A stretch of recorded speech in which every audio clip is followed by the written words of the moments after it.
Everyone, আসসালামু আলাইকুম।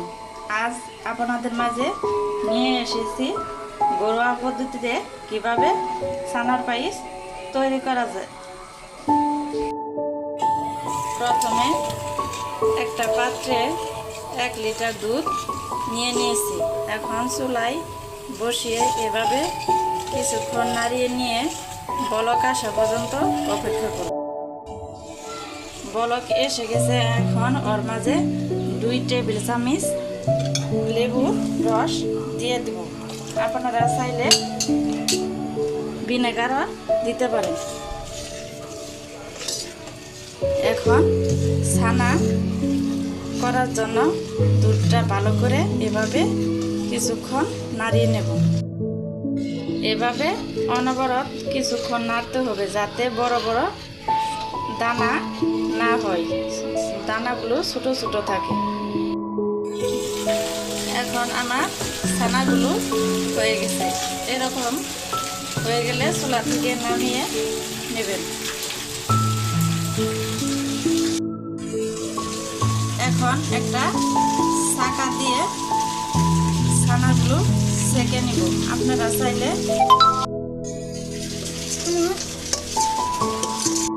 সুতি কাপড় দিয়েও ছাকতে পারে।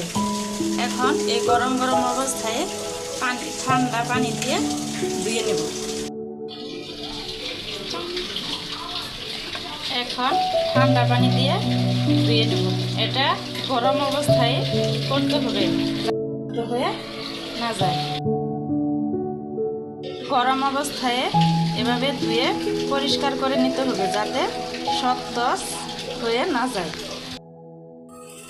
পানি দিয়ে ধুয়ে নিয়েছি। এখন এগুলো হাত দিয়ে এভাবে করে পানি ঝরিয়ে একটা প্লেটে নিয়ে নেব।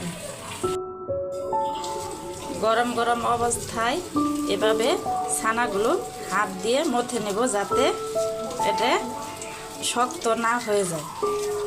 এখন এর মাঝে 1 চা চামচ চিনি দিয়ে আবার কিছুক্ষণ এভাবে মথে নেব।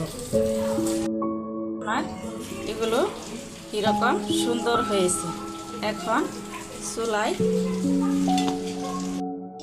চুলায় একটা প্যান বসিয়ে এর মাঝে 1 চামচ দিয়ে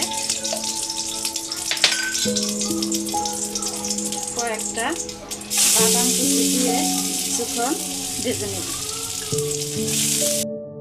এভাবে ভেজে নিয়েছি। এখন চুলা থেকে নামিয়ে নেব।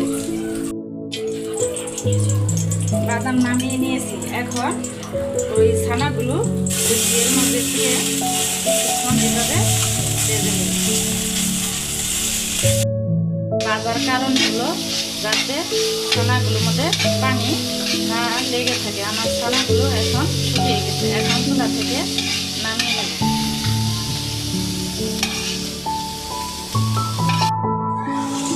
এখন আবার আরেকটা পাত্রের মধ্যে 1/2 লিটার দুধ জাল করে নিয়েছি সময়ের জন্য।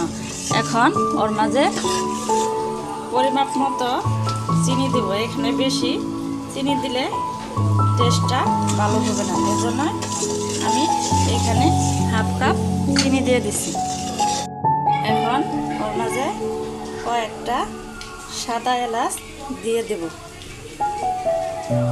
দিয়ে এটা ঘন হওয়া পর্যন্ত এভাবে কিছুক্ষণ নাড়িয়ে নেব। আর একটু ঘন হওয়ার জন্য এখান থেকে আমি কিছু দুধ তুলে নিয়ে এর মধ্যে পাউডার দুধ 3 চামচ মিক্স করেছি। এখন ওর মধ্যে দিয়ে আবার কিছুক্ষণ এভাবে করে আর একটু ঘন করে নেব। কুসুম গরম অবস্থায় ছানাগুলো এভাবে হাত দিয়ে আরেকবার মথে নেব যাতে বড় বড় দানা না থাকে। দেখেন আমার এই ছানার দানাগুলো কীরকম ছোট ছোট হয়েছে।